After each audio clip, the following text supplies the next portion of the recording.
Olá, seja muito bem-vindo, seja muito bem-vinda. Começa agora mais um Alesp em Pauta. Dia 16 de maio é o Dia Estadual de Conscientização à Doença Celíaca, uma lei promulgada aqui no Parlamento Paulista, aprovada na Assembleia Legislativa. E para falar sobre esse assunto, eu recebo dois convidados muito especiais, o Dr. Henrique Lora, que é médico, e também a Carol Soares, que é nutricionista. Eles vêm aqui tirar todas as suas dúvidas e mostrar como a gente pode ter uma vida mais saudável, mesmo tendo a doença, os cuidados que devem ser tomados. E eu saúdo o senhor, Dr. Henrique, muito obrigado pela presença aqui no estúdio. Agradeço pelo convite, fico muito feliz em falar sobre essa doença que é bastante importante e está vindo cada dia mais à tona. As pessoas têm sentindo cada vez mais, têm procurado diagnósticos e têm chegado no diagnósticos como doença celíaca, e nem sempre doença celíaca em si, mas sensibilidade com relação ao glúten. Exatamente, é importante essa conscientização, e a gente recebe também a Carol, que é nutricionista. Carol, fala um pouquinho da importância, né? Além de se alimentar bem, quem às vezes está nos assistindo e faz uma alimentação que de repente se sente mal com aquela alimentação, né? De repente uma barriga inchada, né? Um enjoo de estômago, a pessoa fica, né, com o astral às vezes regulado por causa da alimentação. Quais os cuidados que devem ser tomados? É muito legal a gente falar desses malefícios do consumo de glúten, porque muitas pessoas têm a doença celíaca ou a sensibilidade e não sabem. Tem só esses sintomas, né, que você citou. Então, a barriga estufada, fica produção de muitos gases, e a dieta é o tratamento. Por isso que eu acho que a gente tem que conversar bastante sobre isso hoje, né? Doutor Henrique, de forma bem didática, o que é a doença celíaca? A gente fala no glúten, mas é legal a gente explicar o que é o glúten, onde a gente encontra esse tipo de substância, em que tipo de alimentos, e explicar para o nosso espectador de uma forma bem didática. Bom, vamos lá. O glúten está presente na cevada, no centeio, no trigo, e em contaminação também pode estar presente na aveia, por exemplo. E esse glúten, a gente precisa levar em consideração que hoje o glúten que a gente consome não é igual ao glúten que era consumido há milhares de anos atrás. Houve uma modificação muito expressiva na molécula para que, evidentemente, ficasse mais resistente a pragas, desse uma produção boa durante o ano inteiro. Então, houve essa modificação. Como consequência dessa modificação genética da molécula do glúten, existiu uma incapacidade do nosso organismo de digerir de forma adequada. Então, quando a gente acaba ingerindo o glúten, que está presente nesses compostos que eu falei, você acaba gerando uma reação imunológica dentro do seu intestino. O que na verdade é normal, todos os dias a gente está estimulando, né? Só que quando a gente consome o glúten, você tem uma exacerbada reação. Então, uma reação muito importante. E o sistema imunológico, ele está lá, quietinho, lidando de uma forma adequada, lidando com gripe, lidando com outras questões, mas quando você fica mais atiçado, então, ou seja, esse sistema imunológico ele fica estimulado por causa do glúten que você acaba consumindo, você tem reações. E aí tem reações dermatológicas, tem reações, às vezes, neurológicas. Na verdade, existem bons estudos que falam sobre o grau o quão tóxico é o glúten para a capacidade neurológica. Então, neuroinflamatório, a gente fala. Então, existem bons estudos a respeito disso. E aí, quando você tem esse consumo, nem precisa ser exacerbado, mas se você tem uma sensibilidade maior, se você tem algum polimorfismo genético, que é uma questão que você carrega dos seus pais, você acaba tendo uma reação maior em todos os aspectos. E às vezes a gente nem acha que é especificamente o glúten. A gente acha que pode ser qualquer outra coisa, mas é o glúten que acaba prejudicando. Agora, Carol, onde nós encontramos o glúten? Que tipo de alimentos, né, ele está mais presente?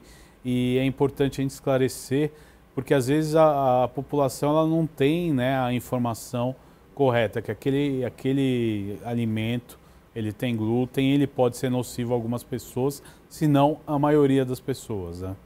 Então, o glúten, qual que é o problema aqui para o pessoal de São Paulo? É o café da manhã típico do paulistano. Pãozinho de manhã, pão francês na padaria, bolo, a gente passa aqui na rua, né, todo dia cedo e vê. Tem as barraquinhas, o que elas vendem de meia? Café preto, pedaço de bolo ou um pãozinho com manteiga. Então, gente, glúten, principalmente, a gente encontra no pão. Então, uma coisa que tem glúten, que as pessoas consomem todo dia, é o pão, porque normalmente a gente encontra muito glúten na farinha de trigo, na nossa alimentação, no básico, né? E toda farinha de trigo tem glúten. Então, todo bolo, toda pizza, todo hambúrguer, esfirra, o que as pessoas adoram comer, né? Todas essas comidas deliciosas, elas têm glúten. Porque o glúten deixa a massa fofinha. Então, é muito mais gostoso consumir um pão feito com farinha de trigo do que um pão sem glúten, feito com farinha de arroz. Inclusive, legal que eu falei da farinha de arroz, porque arroz não tem glúten. E muitas pessoas, quando a gente comenta, seria interessante fazer uma dieta com exclusão de glúten, porque a gente, de repente, está investigando algum diagnóstico, né, de doença celíaca ou até o tratamento, que não poderia comer glúten. E aí as pessoas falam, então, o que eu vou comer? Você só não vai comer pão, bolo e massas. Só isso. Mas existem muitas opções sem glúten. Então, no nosso dia a dia, o que é seguro consumir? Arroz, feijão, carne, peixe, frango, ovos, legumes, verduras, a batata.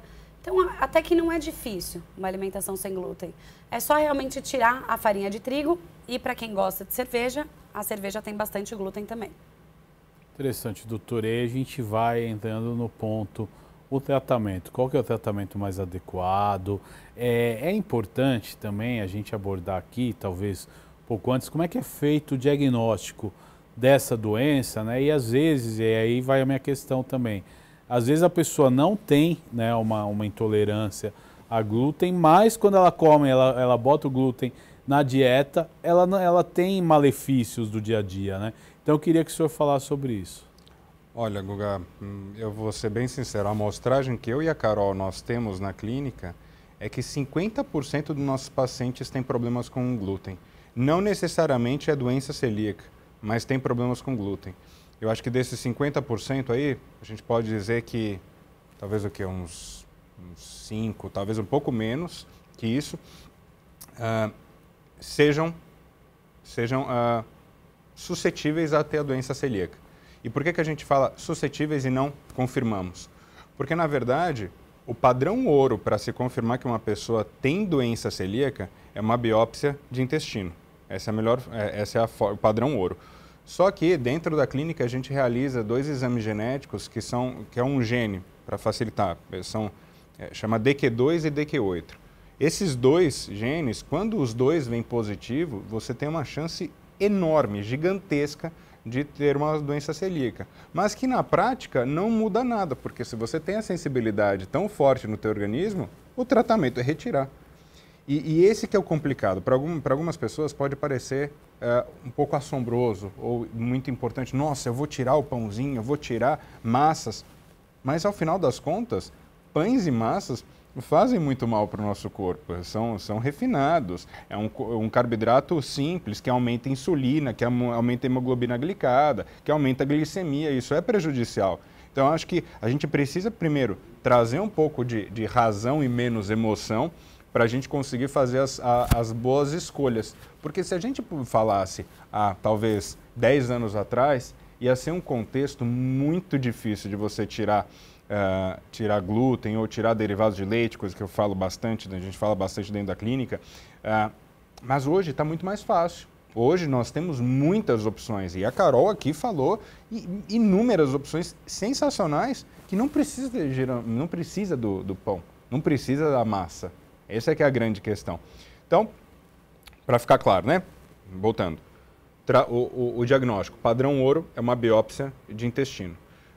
Mas você pode fazer alguns outros exames genéticos, que é como a gente faz, para ter essa constatação.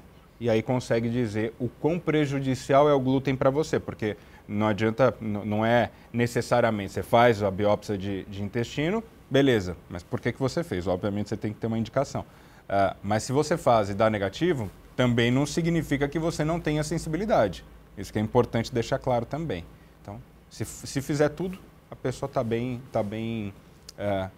coberta nas informações.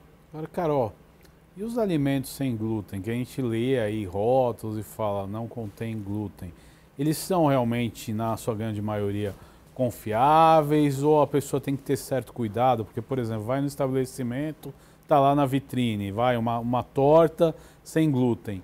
Só que não é um produto que é conferido, etc. e tal, às vezes vem de receitas e tudo mais. Tem que ter esse cuidado?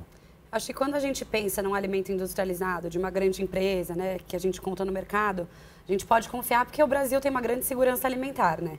Então, é muito difícil um produto ser liberado ali, ser vendido em todos os grandes supermercados, escrito sem glúten e ter alguma coisa de glúten ali. Quando um alimento está escrito que não tem glúten, é porque não tem glúten na composição e também porque a fábrica em que aquele produto é envasado não trabalha com glúten. Então, a tal da aveia, por exemplo. A aveia não tem glúten, mas a aveia passa na mesma máquina do trigo, na maioria das fábricas. Então, a aveia que a gente compra no mercado, que não tiver escrito sem glúten, ela tem muita contaminação. No caso de um celíaco, ele não deve consumir. É o suficiente. Já é o suficiente. Mas a gente pode confiar sim quando a gente pensa em supermercado e tiver escrito que o alimento é sem glúten. Agora sim, num restaurante, numa vendinha, né, uma coisa mais... É na confiança, às vezes. É na confiança. Vezes. E assim, em restaurante, mesmo que você peça um prato sem glúten, né, um legume com uma carne, que não tem nada de farinha de trigo ali, nem de cevada. Se aquele restaurante trabalha com muita massa, você corre o risco do seu legume ter sido refogado na mesma panela da massa. E para quem tem a doença celíaca é um problema. Para quem não é celíaco, não é um problema. Então, quem tem uma leve sensibilidade até pode correr o risco de consumir algo com uma contaminação cruzada. Mas na doença celíaca, a gente não pode. Agora, doutor, quais os principais sintomas da doença celíaca? Vamos lá, é muito comum pessoas viverem a sua vida normalmente por muito tempo e não sentirem nada. E de repente, num determinado momento da vida, a pessoa sente vômitos, sente muita dor intestinal, assim, dores a ponto de te levar para o pronto-socorro, é esse nível. Dores de cabeça, estufamento, gases, diarreia muito constante, tudo isso, todo esse quadro leva uma pessoa geralmente para o hospital, porque vem de uma forma muito brusca. E tem pessoas que sempre tiveram sintomas durante a vida inteira, aí pode ser na consistência de fezes, pode ser nas idas ao banheiro, ou muitas vezes ao dia, e deixando bem claro aqui para o público, que o ideal é uma vez só. Se você está indo várias vezes ao banheiro no dia, alguma coisa está errada. E se você está indo menos de uma vez, e isso é muito comum nas mulheres, né? A mulherada geralmente fica 2, 3, 5 dias, às vezes, sem ir ao banheiro. Isso também é um problema. Está falando que é glúten? Não necessariamente. Existem milhares de outras coisas. A gente faz exames de sensibilidade alimentar. Nossa, muitos outros alimentos podem interferir. Mas não é uma regra. Isso que precisa ficar bem claro.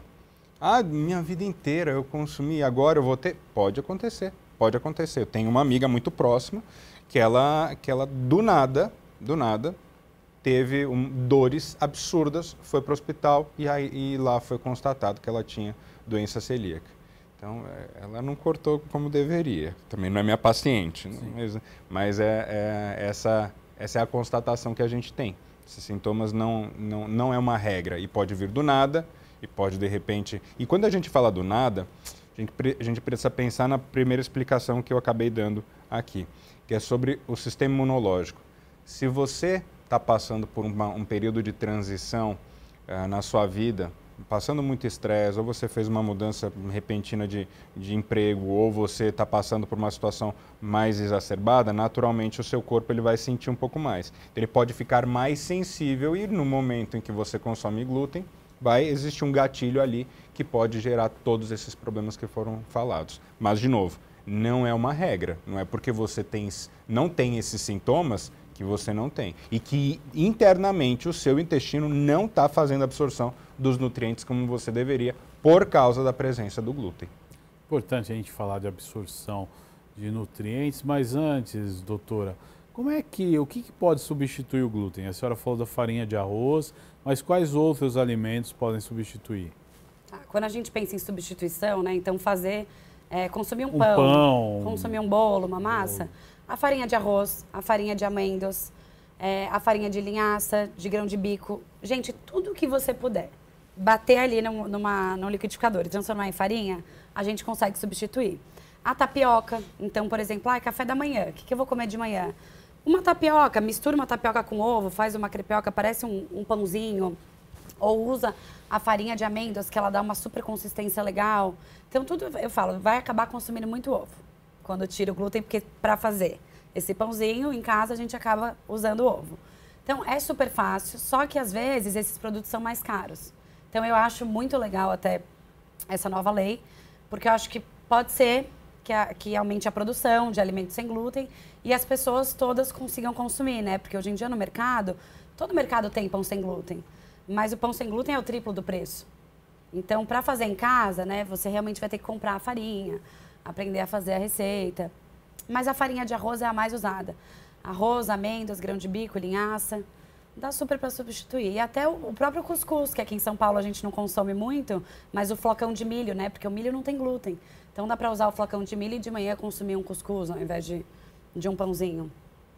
Agora, é interessante toda essa questão, porque a gente sabe, né, que além da intolerância ao glúten, existem outros problemas, como o senhor mesmo citou, a própria diabetes, a glicemia, né, o controle da glicemia, que esses alimentos também são extremamente nocivos, né? Então, praticamente, eles se juntam nessa questão. E aí você falou, pô, o arroz, ele não tem glúten, mas ele é extremamente rico em amido, né? Então, para pessoas, por exemplo, que estão nos assistindo e de repente tem problema com açúcar, o arroz e a batata também têm que ser retiradas, né, doutora?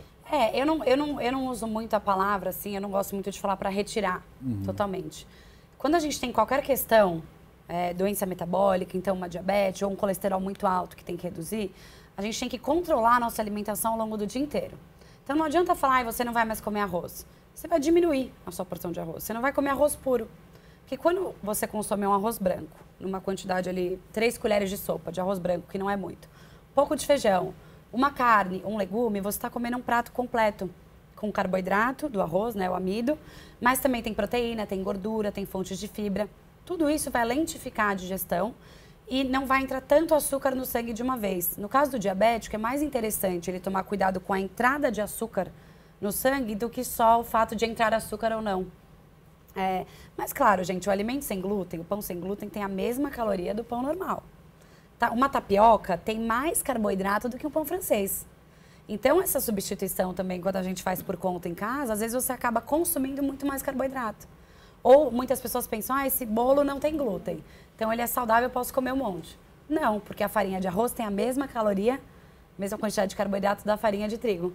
Não, e aí tem vários controles, né? O açúcar, o carboidrato, o glúten, né? Quer dizer, para você ter realmente um alimento extremamente saudável, é uma triagem muito grande, né, doutora? Tem muitas coisas envolvidas. Não dá pra gente pensar só no... esse alimento faz bem, esse não faz. Porque, por exemplo, batata não faz mal. Mas se você comer muita batata, você vai acabar ingerindo muito açúcar, né? Porque vai virar glicose. E isso vai te fazer mal, vai te engordar, vai aumentar a glicemia, enfim. Exato, importante. Agora, doutor Henrique, e a má absorção de nutrientes que é causada muito pela doença celíaca, né?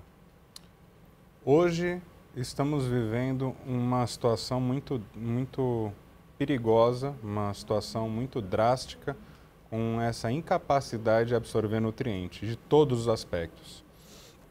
A quantidade de ultraprocessados que a gente consome hoje é horrorosa, é muito grande. Os conservantes, os químicos. Hoje a nossa alimentação acaba sendo bastante inflamatória, por mais saudável que a gente tente consumir. Vamos lá, metais pesados presentes, ou agrotóxicos muito presentes, tudo isso prejudica. E também a gente precisa falar sobre a biodisponibilidade do nutriente. O que é isso? Hoje, por exemplo, a laranja que a gente consome hoje não se compara na quantidade de vitamina C que elas nos fornece do que 50 anos, 100 anos atrás, da mesma laranja. Então, hoje a gente consome muito menos, e aí quando a gente fala em si da laranja, a gente está consumindo muito açúcar, muita frutose, que não é maravilhoso. Para você consumir a mesma quantidade de vitamina C, você tem que consumir 10 laranjas, o que a gente consumia no passado com uma apenas, entende? E aí você me pergunta por que eventualmente isso pode estar acontecendo. É pelo processo de produção. De novo, por modificação genética, pelas espécies, que você precisa deixar mais rentável uma produção. É claro, só que do outro lado você tem uma chance de perder esses nutrientes. Então, o que eu estou explicando aqui é que, num contexto geral, hoje, o mundo já está muito mais inflamatório e tem o principal agressor, que é o estresse. O estresse que a gente passa prejudica demais essa absorção intestinal. E quando a gente está falando desse contexto inteiro, estamos falando do estresse e a gente está falando sobre esse problema com a doença celíaca, você tem uma absorção mínima. Inclusive, a gente tem uma amostragem muito interessante na clínica que os pacientes que têm problema com glúten, geralmente, não é uma regra, estou baseando na minha evidência dentro do consultório, na nossa, uma diminuição na absorção de ferro. Então, principalmente mulheres que têm uma ferritina muito baixa e que a gente faz esse comparativo. Geralmente, pessoas que têm mais problemas com glúten, está acontecendo isso.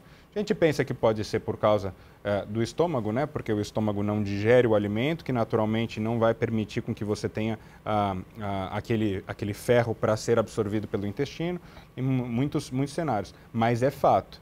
Hoje, o contexto geral já prejudica e a doença celíaca prejudica ainda mais essa absorção de nutrientes. E, Guga, o intestino está ali para trazer absorção intestinal. O intestino está ali para fazer a absorção dos nutrientes que a gente consome. Só que eu estou falando todos esses outros aspectos que prejudicam a absorção. E aí entra naquele mérito. Será que vale a pena a gente fazer suplementação? Será que vale a pena a gente fazer certas restrições porque o contexto já está bastante inflamatório? E a minha resposta sempre é sim. Sim, até, doutor, o senhor tocou num ponto que eu acho que é importantíssimo para os dias de hoje, né? A questão do quanto o nosso corpo ele pode estar inflamado. Essa é a chave para todas as doenças, né, doutor? Inflamação. Inflamação e estresse oxidativo são duas coisas que ainda bem que a medicina está falando cada vez mais. Um corpo inflamado, mas tudo é inflamação? Basicamente isso, tudo é inflamação. O fato de você acabar dormindo pouco, seu corpo fica inflamado. O fato de você comer mal, você fica inflamado. O fato de faltar nutrientes, vitaminas, minerais, você fica inflamado. E às vezes tem gente que faz muita atividade física, uma forma muito exacerbada, também fica inflamado. Também. Então a gente precisa pensar muito nessa questão de inflamação e que forma que a gente pode prevenir a inflamação no organismo. Então, todos os aspectos. Por isso que fala muito, falar sobre meditação, ter contato com verde, com você sair no parque, você respirar ar puro, você sair um pouco debaixo do concreto e tem mais contato com a natureza, não é à toa. Não é à toa isso. O pessoal fala muito sobre o aterramento, que você colocar os pés na grama. Pode até parecer, Guga, que é bobo, que é simples, que é muito superficial, mas na verdade é um contexto inteiro que gera essa melhora para o organismo e tentar controlar ao máximo a inflamação. Eu sou uma pessoa, eu sou um médico que eu sou um pouquinho mais restrito ou sou um pouquinho mais exigente com o meu paciente nesse nível, porque eu entendo que o mundo que a gente vive hoje não está fácil, não está fácil. Da mesma forma, para combater esse estrago que o mundo traz para a gente também precisa ser um pouco mais forte nas condutas. E que muitas vezes, na grande maioria das vezes, não fica algo impossível, algo insustentável. O paciente mexe muito dentro do cérebro, dentro da cabeça, nos pensamentos, e fala, poxa, essa é uma opção que eu quero fazer na minha vida. E aí, essa transformação que a pessoa faz, porque naturalmente acontece muito melhor. E quando a gente fala sobre essa questão do glúten em si, do pão, a pessoa não precisa de pão para viver. Essa que é a grande realidade. Não precisa. Não tem nada que justifique, não tem nenhum lugar, acredito, que fale. Precisa de pão em massa. É essencial, como uma vitamina B12, como uma vitamina B9, como a própria vitamina D. Nada. Não tem nenhum lugar que fale. A pessoa precisa comer pão, precisa comer massa. Concorda comigo? Não, imagina, não precisa. Isso é válido para todas as massas? Para todas as massas. Não existe uma pessoa que realmente fala, precisa, essa pessoa aqui precisa. Não, até porque é o que a gente estava falando, né? O solo hoje em dia é muito modificado. Então, não é que o trigo tem várias vitaminas e minerais que nem já teve. O trigo foi muito importante em um momento do mundo para as pessoas viverem, né? Para as pessoas não morrerem, porque elas não passavam fome por conta do trigo. Hoje em dia já não é. O trigo não tem uma qualidade boa, então assim, a pessoa deixa de comer pão, vai faltar nutriente? Não, vai faltar carboidrato, que inclusive devia até estar comendo mais do que necessário, né? O pão da Santa Ceia não é nem próximo do pão que a gente consome hoje. Foi mudando conforme era duro, era um negócio duro, era uma fonte de alimento que se tinha lá mais facilmente, que você encontrava, mas não era nem um pouco saboroso, não era nada sensacional, nada como um pãozinho francês que a gente consome hoje. Eu deixar claro também, eu amo um pão francês, eu adoro uma massa bem feita, mas não é por isso que eu como. Faz mal, então eu retiro da alimentação. Doutor Henrique, Carol, a gente já volta falando mais dessa doença. Nós vamos para um rápido intervalo e já tem mais Alesp em pauta hoje falando da doença celíaca. A gente já volta, até já.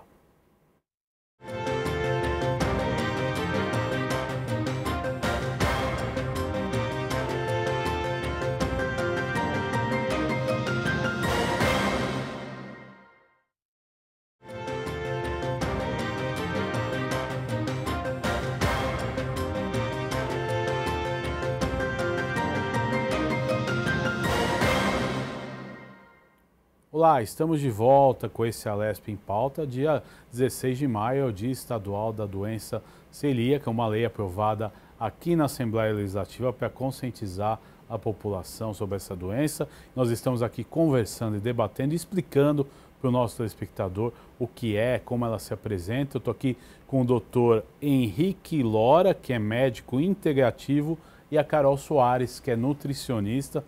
Mais uma vez, bem-vindos, vamos continuar esse debate. A gente falava de doenças inflamatórias, eu quero entrar nesse assunto nesse segundo bloco. Mas antes, qual que é a relação, doutor, da doença celíaca com as doenças autoimunes? Ambos são doenças que, olhando a fisiopatologia dessas doenças, a gente tem uma relação muito importante com o intestino. Então, o sistema imunológico ele é mais debilitado e doença autoimune, como o nome já diz, é uma doença que o próprio corpo acaba se combatendo, né? No caso, a gente tem uma doença que é muito importante, que muitas pessoas acabam tendo, que é a síndrome ou tireoidite de Hashimoto, que é quando você produz um anticorpo que acaba atacando a sua própria tireoide, né? E tem uma relação muito importante com a doença celíaca, porque é, de novo, algo que envolve o glúten. Alguns endócrinos talvez discordem um pouco disso, só que a gente tem uma amostragem e a gente tem vários estudos que também conseguem dizer sobre essa relação. Então, na retirada de glúten, você vai inibir a produção desses anticorpos. E é só retirar que uma vez você consegue visualizar que ou ele permanece igual ou você tem uma diminuição nesses anticorpos. É bem interessante os resultados que a gente tem. Então, as doenças autoimunes, falo muito sobre a relação que tem com o intestino e o cuidado que a gente precisa ter com o nosso intestino. Não é porque a gente não vê ele, não é porque a gente está ali todo dia que a gente não tem que cuidá-lo. Na verdade, a gente tem que cuidar muito, que eu digo. Muitas vezes falam, o intestino é nosso segundo cérebro. Às vezes é o primeiro, porque é lá que se faz a absorção dos nutrientes. E eu falo muito. E a Carol assume essa responsabilidade no tratamento com os nossos pacientes. Um paciente ele pode se salvar pela boca e também pode acabar com a sua saúde com os alimentos. É aquela frase, você é o que você come, então ela tem muito sentido falando da medicina, né? Exato. Porque para quem não absorve bem os nutrientes, pensa assim, a pessoa pode ter uma alimentação super colorida, cheia de nutrientes, pode suplementar vitaminas, mas se o intestino está prejudicado, inflamado, tanto por uma questão de uma doença celíaca ou maus hábitos alimentares mesmo de vida, essa pessoa não vai se nutrir. E aí, muitas vezes a pessoa fica super prostrada, depressiva, muita ansiedade, que hoje em dia, né, a gente vê todo mundo é ansioso. Só que por que essa pessoa é ansiosa? Será que ela tomar um remédio, um antidepressivo vai salvar essa ansiedade? E, na verdade, não é falta de nutriente? Será que se ela limpar o intestino, tiver um intestino mais saudável e absorver todos esses nutrientes, ela vai ter ansiedade? Então, é muito louco, porque todas as doenças que a gente tem, que a gente pode desenvolver, estão relacionadas normalmente com uma baixa absorção intestinal de vitamina. Agora, a gente falou de baixa absorção e a gente não pode esquecer que a gente conversou também no primeiro bloco a questão inflamatória, tem muito a ver também com o estresse que as pessoas passam, né? Agora, doutor, eu lhe pergunto, como é que as pessoas procuram tratamento, né? E procurando tratamento, às vezes, é uma série de coisas que tem que ser mudadas, desde hábitos alimentares, às vezes tratamentos que são medicamentosos, né? Como é que a pessoa deve dar o primeiro passo? E assim, a gente tem que pensar que a gente vive também, a gente está aqui para prestar serviço e muita gente tem o SUS como referência e tem que procurar, né, dentro da estrutura que o SUS pode oferecer. Como é que a pessoa que está em casa ela pode observar, falar, não, peraí, eu preciso de um tratamento diferenciado e como é que ela vai se portar, né, falar, fazer a queixa para o médico do SUS? Isso é uma questão extremamente delicada, porque nós temos tipos, não vou nem colocar aqui em pauta a questão da qualidade médica ou a forma que o médico enxerga, porque provavelmente tem médicos que podem discordar dessa importância da absorção intestinal. Não sei por qual motivo, mas podem discordar por linhas, né? Porque tem médicos que estão muito dentro da sua especialidade e às vezes você tem uma cartilha para ser seguida e muitas vezes cartilhas medicamentosas. Por algumas instituições que estão por trás de algumas especialidades, se tem aquele viés medicamentoso. E eu sempre faço um questionamento. Será que está sendo tratado, e até para o paciente mesmo se perguntar, não colocar tanta responsabilidade nos médicos em si, mas se perguntar, será que eu estou tratando o sintoma ou estou tratando a raiz do problema? E aí que está o ponto de tudo. Quando você está tratando, vou usar o exemplo da parte, por exemplo, de colesterol, então de triglicéridos, quando você utiliza medicamentos para isso. Tá bom, você vai continuar tendo uma alimentação completamente inflamatória? Você vai controlar com os medicamentos, mas você continua tendo o fator agressor. E o fator agressor, a gente fica pensando que mexe só no colesterol, mexe só no triglicéridos, só que você gera uma cascata de inflamação gigantesca. Então, essa é uma forma que você me perguntando como é que a população pode dar esse primeiro passo, é se conscientizar se você está fazendo algo que é lógico. Você está indo na raiz do problema ou você continua fazendo os hábitos errados? E eu sei que é difícil para a população no geral tirar aquela cervejinha porque merece, ou porque precisa desestressar, ou até fuma porque precisa desestressar, ou come os alimentos. Porque hoje em dia, essa questão alimentar está muito mais emocional. É uma questão emocional. Só que eu vou além.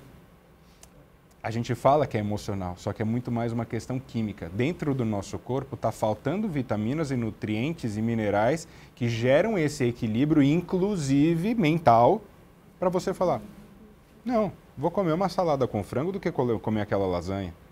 Você ter essa capacidade, porque, vamos lá, acho que o telespectador aqui concorda comigo, que não existe nenhum benefício em beber, só prejudica. Uma vez que a gente está falando aqui que pães e massas fazem mal, acho que agora quando a gente entende isso, fala sobre o glúten e tudo mais, entendemos que faz mal. Então, por que a pessoa acaba indo para um alimento que é inflamatório? Né? Uma pizza, um hambúrguer, um pastel, enfim, todas essas outras coisas. Porque a pessoa está emocional. A pessoa, o que eu quero? O que eu preciso? E aí a gente precisa refletir a respeito de por que a pessoa está tão desse jeito? Será que está passando? Será que está dormindo bem? Essa questão de dormir bem é algo fundamental. Você produz a grelina. A grelina acaba te gerando muita fome no dia seguinte, se você não dorme bem, se você não tem um sono restaurador nas 8 horas e por aí vai. E isso gera inflamação. Isso te coloca num ambiente muito oxidativo. E aí a gente pode dizer que por volta de 90% das doenças hoje são ocasionadas por um grau de inflamação. Só que você me pergunta, como essa pessoa está inflamada? Tem sintomas? Dificuldade para perder gordura, dificuldade para ganhar massa muscular, indisposição, cansaço, sono ruim, intestino ruim, perda de libido, perda de memória, perda de concentração, pele enrugada, queda de cabelo, unha fraca, por aí vai. Eu tenho certeza que quem está escutando a gente sente meio sintoma tem. Isso significa que a pessoa está caminhando para um caminho de uma inflamação maior. E chega a um nível de inflamação, e existem. Hoje os cardiologistas maravilhosamente bem estão sendo excelentes nesse sentido. Estão olhando esses índices inflamatórios. Tem até uma questão que é a homocisteína, que está sendo utilizado muito. É um indicador inflamatório. E dependendo da inflamação dessa pessoa, ela está correndo risco de diabetes, está correndo risco de hipertensão, evidentemente, está correndo risco para depressão, está correndo risco para câncer até. Então, o ambiente não está propício, então esse paciente entra num quadro de risco para ter essas outras doenças que a gente pode dizer que são crônicas. Então, é uma questão muito delicada. E olha, eu estou falando, sempre acaba batendo na questão de intestino. Então, a pergunta que eu ia te fazer, você vai combater isso com a alimentação? Primeira coisa é isso. Primeira coisa. E eu posso dizer, com muita assertividade, é a forma mais barata. É a forma mais barata, é você pensar na alimentação. Porque, desculpa, ovo não é caro. No contexto geral, estamos falando num cardápio, né? Ovo não é caro. Certas frutas não são caras. E às vezes a pessoa está achando que precisa de grandes quantidades. Não está precisando de tanta quantidade assim. Entende?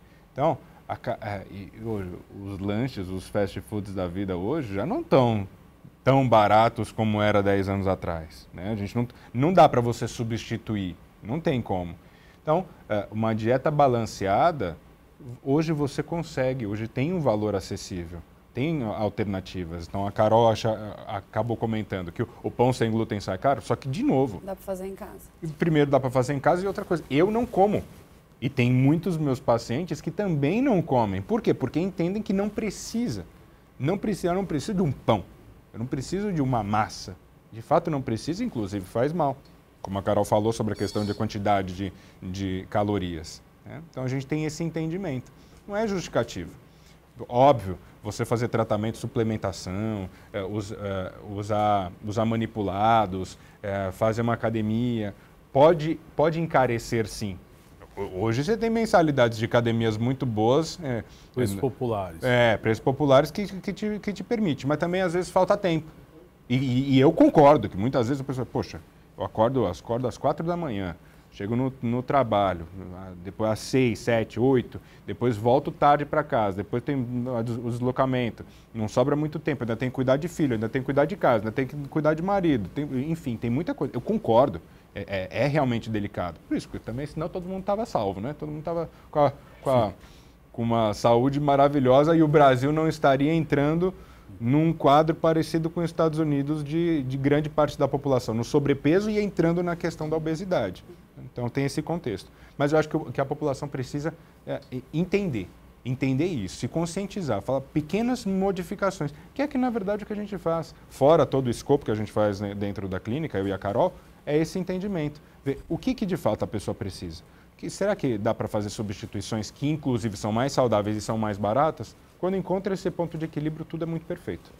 Agora, Carol, e a alimentação anti-inflamatória? Conta um pouco para o nosso telespectador como, né, ele deve proceder e agir para mudar esse hábito, mas também ingerindo coisas que podem ajudar aí a desinflamar o organismo e que a gente possa aí ter melhora na qualidade de vida. Então, quando a gente pensa em alimentação anti-inflamatória, é comida de verdade. Então, é até mais barato comer em casa.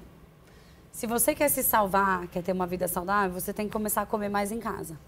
É basicamente isso. Gente, legume, fruta, verdura, comida que você sabe que veio da terra. Tudo que veio da terra, você pode comer. Claro que tem a questão da quantidade ali de carboidrato, né? Tem uns alimentos que você não pode comer muito. Mas a gente tem que ter um prato colorido. Quanto mais colorido for o seu dia, mais saudável você vai estar. E o que é muito anti-inflamatório que a gente pode usar a nosso favor? Tempero natural. Alecrim, a cúrcuma. A cúrcuma é uma das coisas mais anti-inflamatórias que existem no mundo. E cúrcuma não é caro. Você consegue comprar pozinho de açafrão, de cúrcuma, usar isso no arroz, usar isso para temperar um legume, um frango, no ovo mexido. Então, quanto mais tempero, mais a gente desinflama também esse corpo. Eles são muito antioxidantes, então a cúrcuma, por exemplo, é uma super aliada na prevenção de câncer. Uma coisa barata que você pode fazer todo dia, colocar cúrcuma na comida.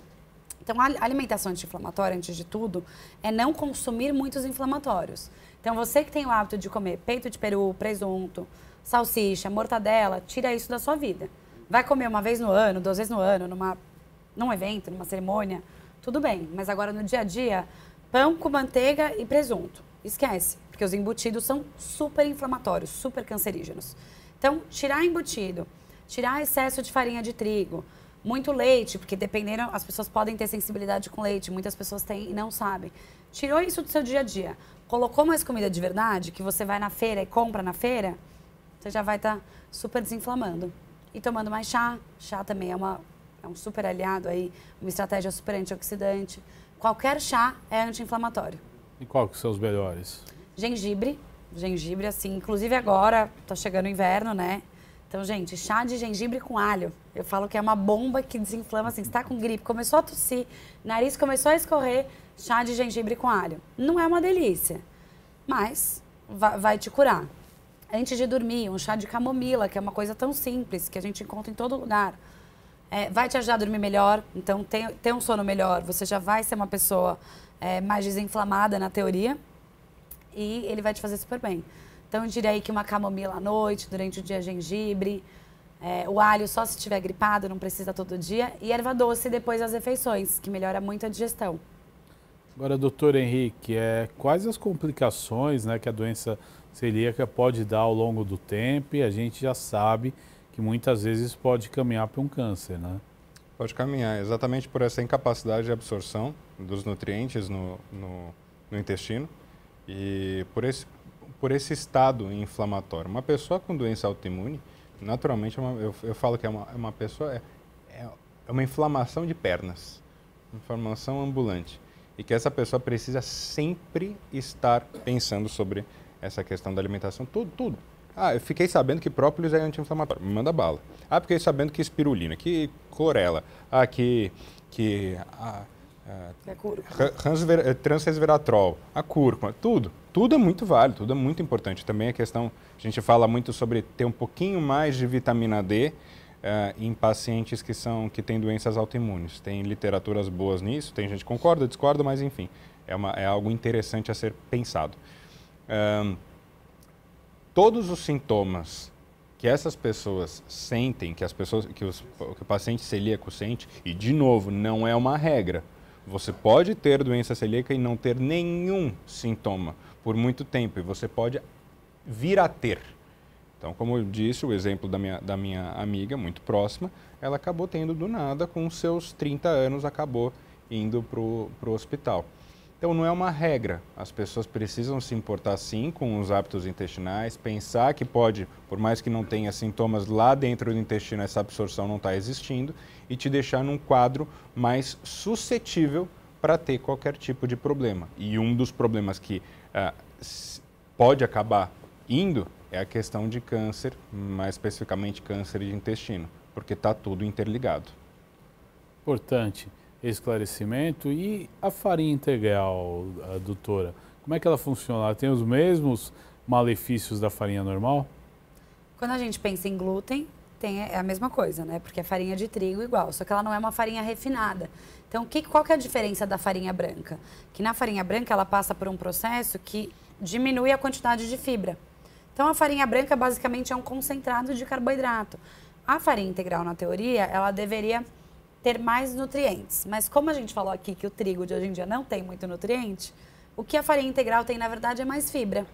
Para quem que é interessante? Para uma pessoa para um diabético, que não pode entrar muita farinha de uma vez no sangue. Por exemplo, a fibra ajuda a lentificar a digestão, ela ajuda a melhorar o ambiente intestinal, mas ao mesmo tempo é uma farinha de trigo, né?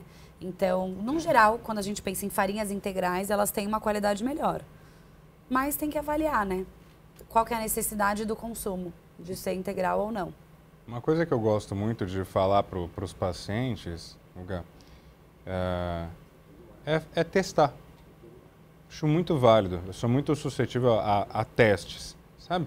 Se a pessoa retirar durante 15 dias, independente tendo doença celíaca, não tendo doença celíaca, tendo uma comprovação, então também os exames são caros para serem feitos, né?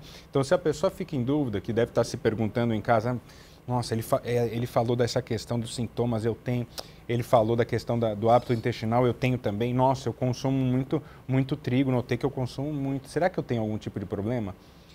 É sempre válido, retira. Faz o teste. Faz o teste durante uns 15 dias. É bem válido.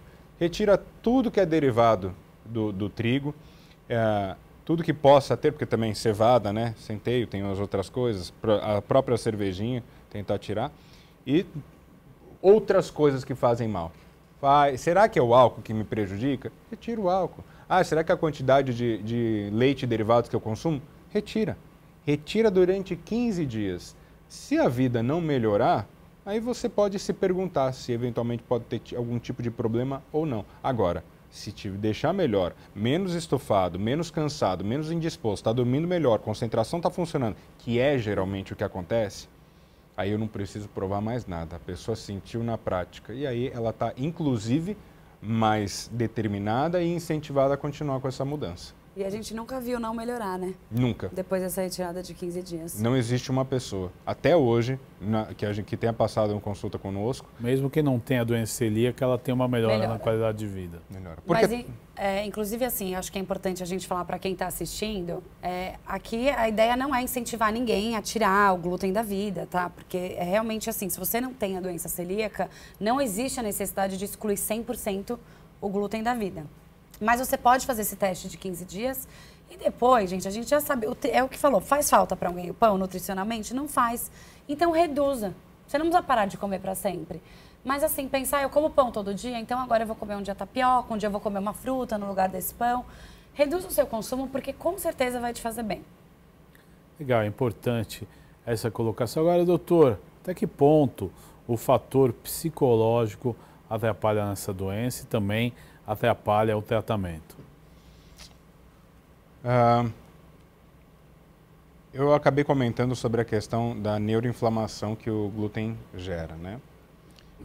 Tem livros, estudos, claro que existem coisas que falam do contrário. A gente tem que pensar também quais são as indústrias que estão por trás para trazer estudos que são favoráveis ao consumo de certas coisas.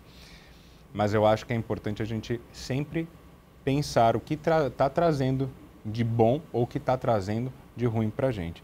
Eu tenho uma postura um pouco mais, como eu disse, restrita. Eu acho que é interessante tirar mesmo, eu acho que tira porque não está fazendo falta. Se tira, a gente sabe que faz mal, poxa, retira. Se a pessoa está com muita dificuldade para retirar, por N motivos, então vamos lá. Porque quem cozinha em casa é minha avó italiana, e minha avó italiana só faz massa, aí fica um pouco mais difícil. Então é entender um pouco esse quadro. Na questão olha só, na questão de neuroinflamação, tudo que acontece dentro do seu cérebro, as sinapses não vão acontecer da forma que deveriam. A gente tem algum quadro que também vai para a desmielinização da célula, e aí é algo um pouco mais extremo. Mas vamos falar sobre questão neurológica, vamos falar como que o cérebro precisa funcionar direito e vamos falar sobre os nutrientes que fazem que o corpo funcione direito. E aí eu vou entrar especificamente num composto, num aminoácido, que a gente fala muito dentro da clínica, que se chama triptofano. Olha que interessante, o triptofano, se ele faz as suas vias adequadas dentro do teu corpo, esse triptofano se transforma em melatonina, que melhora a qualidade do sono, se transforma em serotonina, que é o hormônio da felicidade que a gente fala, e a dopamina, que é outro neurotransmissor extremamente potente que deixa a gente disposto, alegre, contente, motivado para fazer as coisas. Entenda, a dopamina tem que ficar em níveis adequados. Serotonina também, melatonina também. Quando você tem um processo inflamatório no teu organismo, quando você tem um acometimento de absorção de nutriente, você não absorve de forma adequada esse triptofano, que está presente em tapioca, em kiwi, na banana, na própria massa, em proteína, entende? E aí, quando não existe essa absorção, você não tem a matéria-prima para se transformar em coisas fundamentais. Eu falo que é a tríade da vida. Poxa, uma pessoa que não tem serotonina, essa pessoa, nossa, tá sol ou tá chuva, a pessoa não. Tá neutra. Tá neutra. Vai fazer uma viagem. Tá bom. Teve uma promoção no trabalho. Não estou sentindo. Aconteceu alguma coisa boa, o filho se formou ou nasceu uma filha. Tá bom. Sabe aquela pessoa apática que não tem reação, que sempre não tem estímulo, não reage às coisas boas que acontecem, né? Ao mesmo tempo, uma pessoa que tem baixa serotonina é uma pessoa que naturalmente vai ser mais ansiosa, vai ficar mais preocupada. Mas será, como é que vai ser semana que vem? Mas o mês que vem? Será que o que eu vou ganhar vai pagar as contas? Será que esse problema que eu tive vai ser solucionado? E muitas vezes, é claro, a gente está falando aqui, se você vai fazer uma viagem, usando o exemplo da viagem, essa viagem é para um lugar que você queria e tudo mais, é claro que você vai ter essa expectativa e que mexe um pouco contigo. Será que vai faltar o documento? Eu estou com todos os documentos prontos, a mala vai ficar pronta? Tudo bem, isso é natural. Mas estamos falando sobre a ansiedade de situações em que você não tem controle. Então não adianta você deixar o seu corpo levar. Mas aí não é, de novo, não é uma questão muitas vezes consciente, é inconsciente e inconsciente por uma questão química que não está acontecendo no seu organismo, né? Dopamina, se você não tiver dopamina, você não tem motivação para fazer nada, inclusive não vai ter motivação para fazer opções inteligentes que a gente falou aqui no programa inteiro. Vai falar, ao invés de você comer um frango com uma salada, legumes, arroz e feijão, né? Um arroz e feijão, você está comendo coisa inflamatória, você está querendo comer aquele pastel lá na feira, você está querendo comer aquele bolo, você está querendo comer aquele pratão de espaguete gigantesco. É muito sobre isso, né? E olha, a gente não está falando sobre na necessidade de medicamentos em si, a gente não está falando de alguns distúrbios que estão indo longe, a gente está falando de uma questão química que, de novo, está sendo piorado por causa do intestino. Legal, doutor Henrique, Carol, quero agradecer a presença de vocês nesse Alesp em Pauta. Foi muito legal a gente poder esclarecer sobre essa doença e já estão convidados para voltar para a gente falar mais sobre esse e outros assuntos. Muito obrigado, doutor. Agradeço demais o convite. Muito obrigado, Carol. Obrigada, eu adorei. Este foi mais um Alesp em Pauta, hoje tratando da doença celíaca. Você pode ver e rever este e outros programas em nosso canal no YouTube. Até um próximo encontro. Tchau.